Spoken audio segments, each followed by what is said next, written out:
Hi guys, welcome to our channel.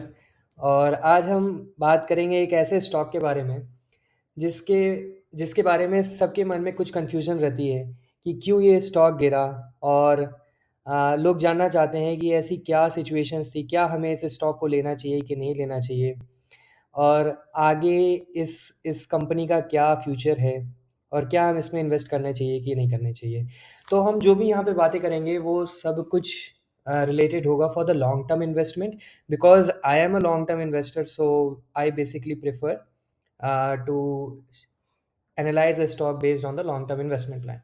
Okay, so आज हम इसमें कैम्स के बारे में कुछ कुछ चीज़ें देखेंगे, जैसे कि कौन क्या है कैम्स, उसका क्या रेवेन्यू मॉडल है, कौन कौन से क्लाइंट इसके हैं, और क्या रीज़न था फॉल इन प्राइस का। तो ये सारी बातों को हम डिस्कस करेंगे वन बाय वन, और हम इसके प्रोज और कॉन्स को देखेंगे, और फिर उसके बाद हम इस कुछ कंक्लूजन पे पहुंचेंगे कि क्या हमें इस स्टॉक को खरीदना चाहिए या नहीं खरीदना चाहिए। That depends upon you, but हम मेरा काम यहाँ पे है कि to give you the clear picture of कि कैम्स क्या करता है।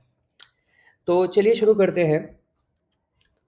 सबसे पहले तो हम देखते हैं कि क्या कैम्स है क्या। सो बेसिकली कैम्स जो है वो एक बैक एंड सर्विस प्रोवाइड करती है for the mutual fund services.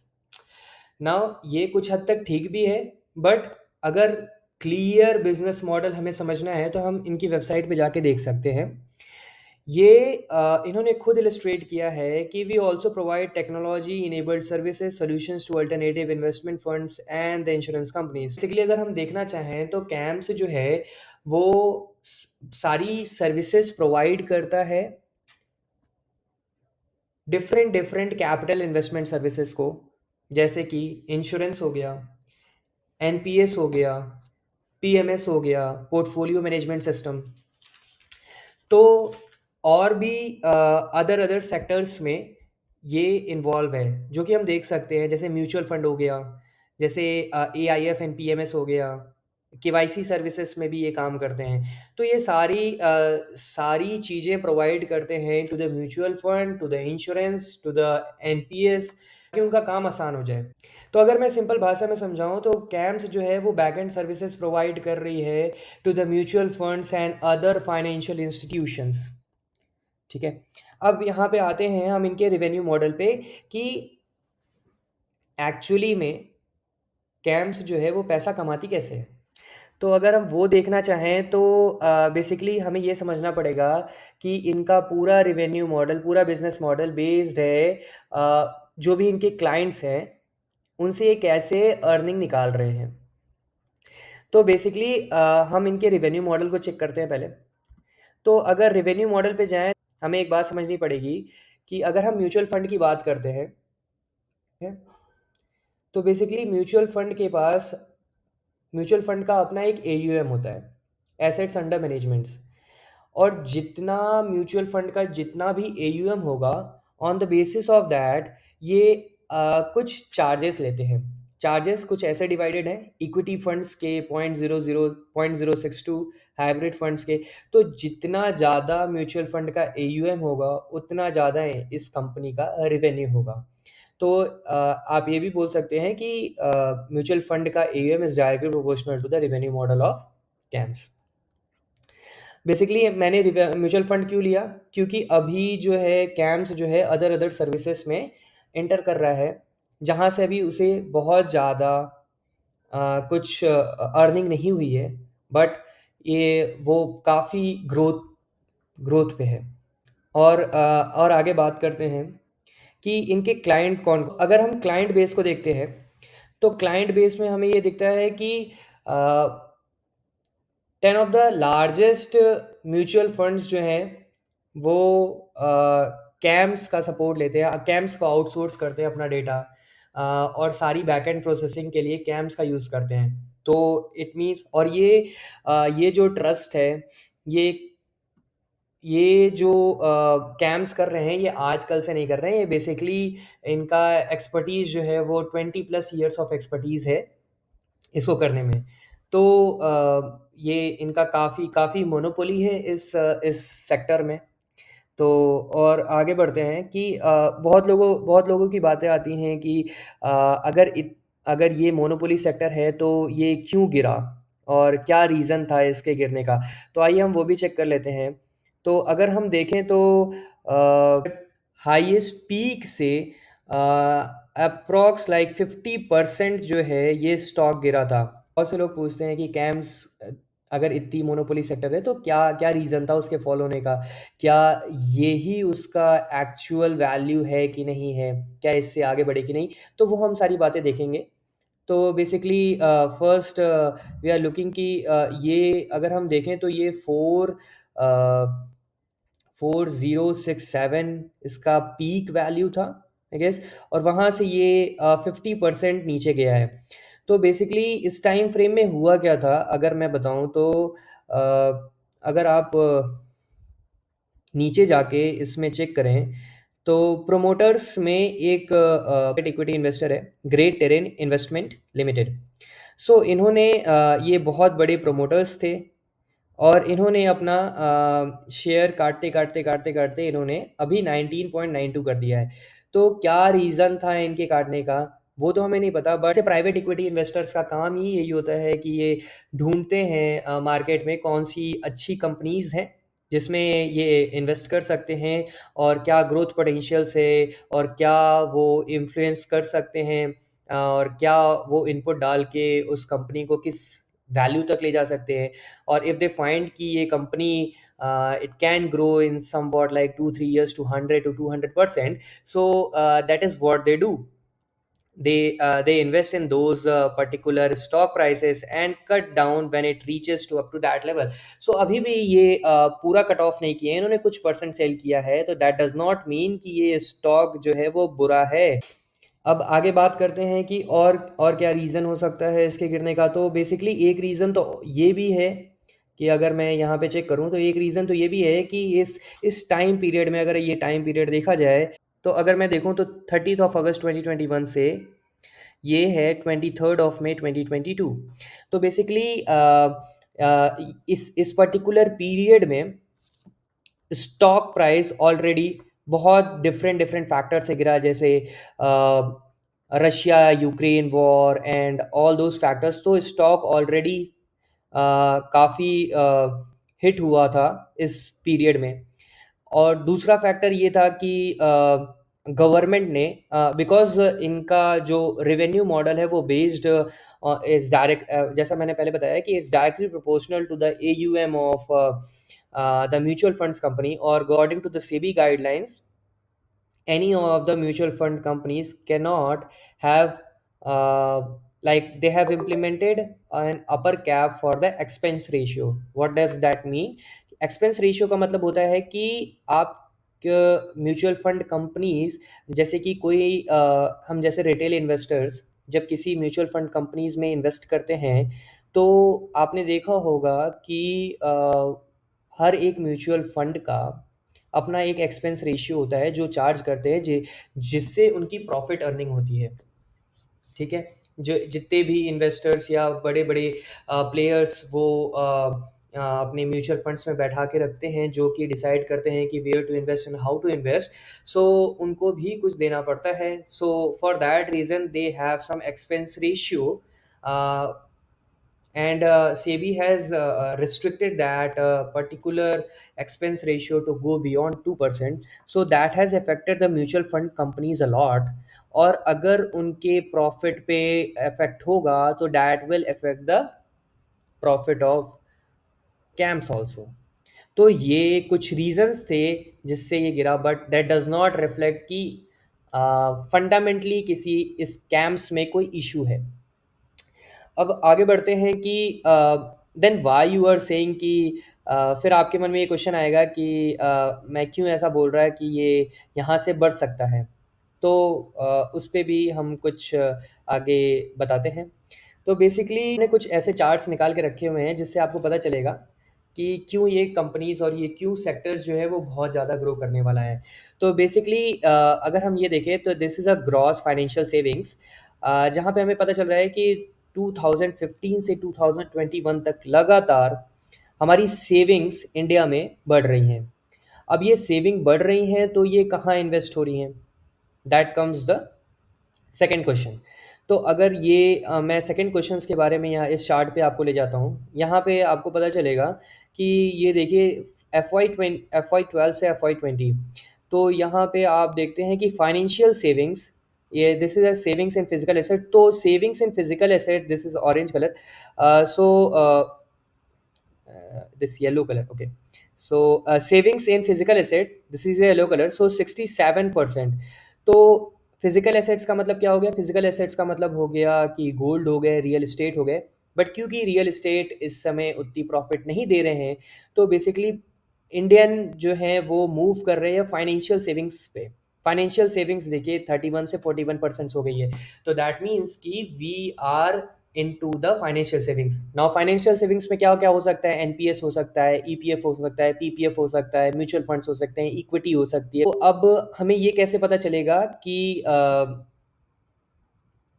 Mutual funds में कितना जा रहा है? तो अगर मैं वहाँ पे देखूँ, तो आप इस चार्ट को देखिए, तो अभी तक FY 2022 में यहाँ पे अगर आप देखो तो इसका growth rate, so basic factor ये देखना है कि ग्रोथ रेट क्या है। तो 64,083 करोड़ से we are now at 1,60,000 crore. So बहुत बहुत बहुत ज़्यादा ग्रोथ रेट है in the mutual funds. So अगर हमें देखना चाहिए कि ग्रोथ रेट कितना है, जितना ज़्यादा ग्रोथ रेट होगा उतनी ज़्यादा हाई पोटेंशियल्स है कैम्स जैसे कंपनी को ग्रो करने की।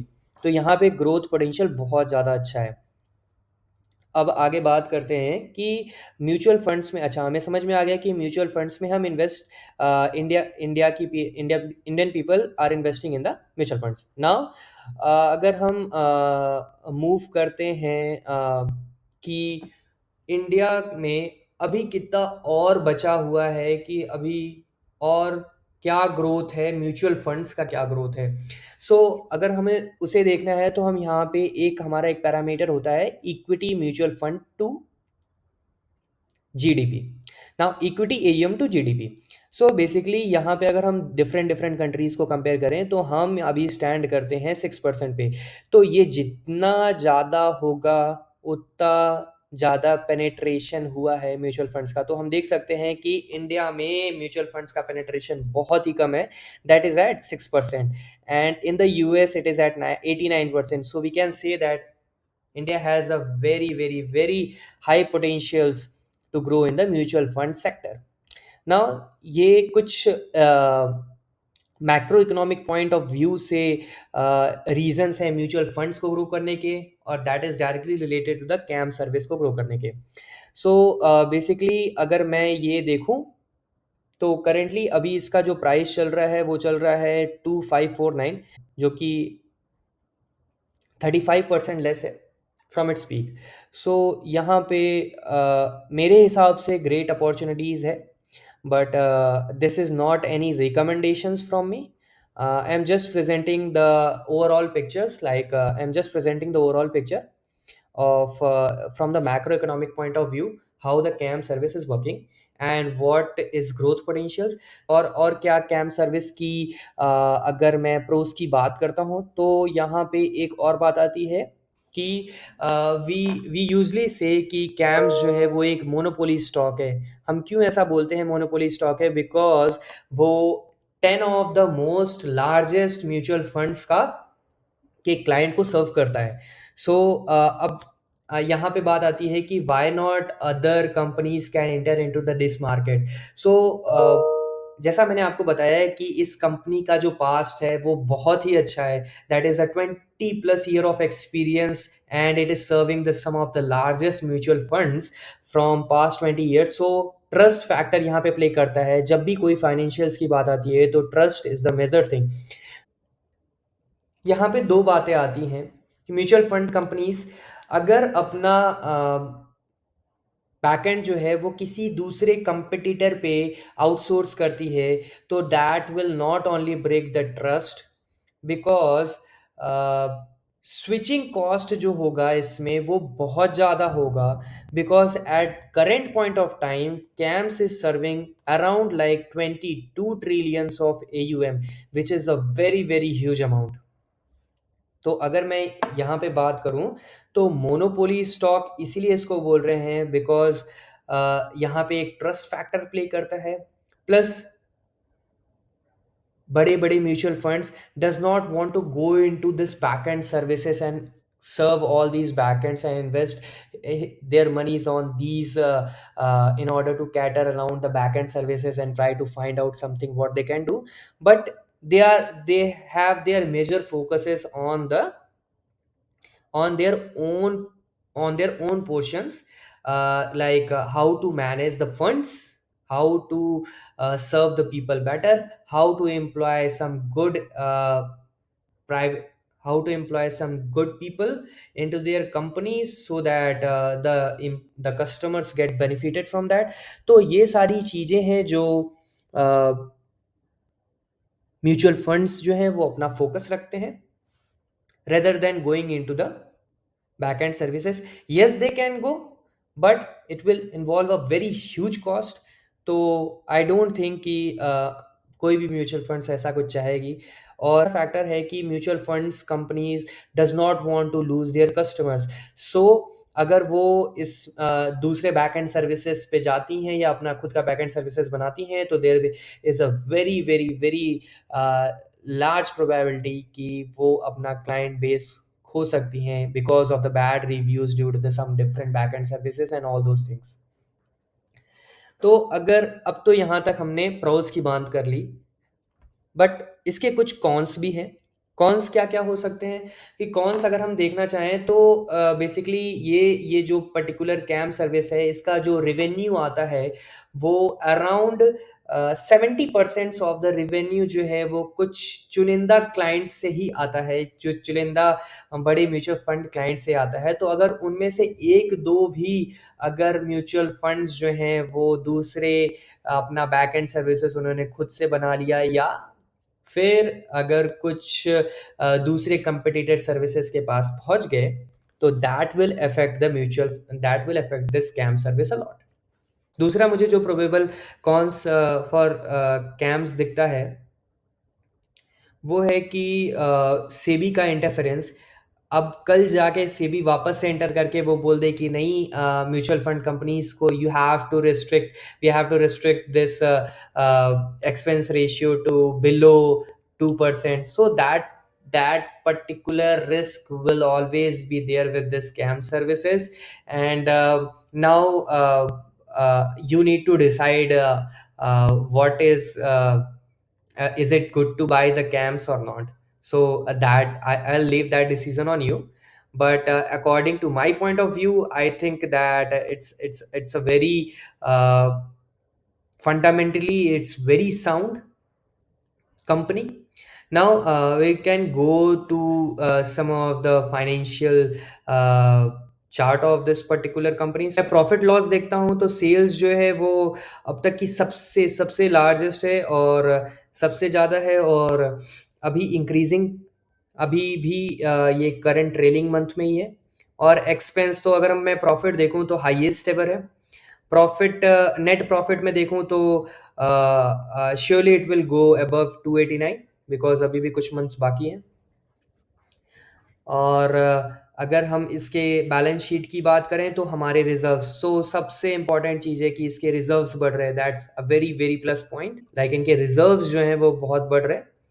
एंड ये अपना फिक्स्ड एसेट्स जो है वो लगातार बढ़ाते जा रहे हैं। So it's very positive points.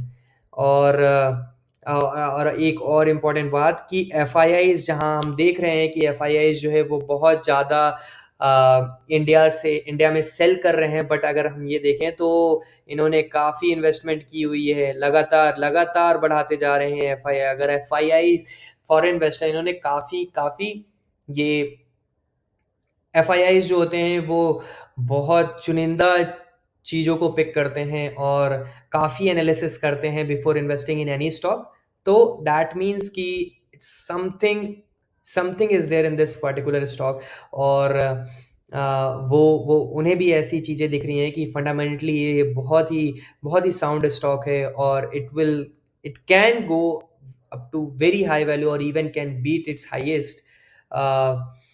So that's all from for this day. And और आगे के लिए मैं आपके लिए कुछ नई वीडियोस और कुछ नए स्टॉक्स लेके आता रहूँगा.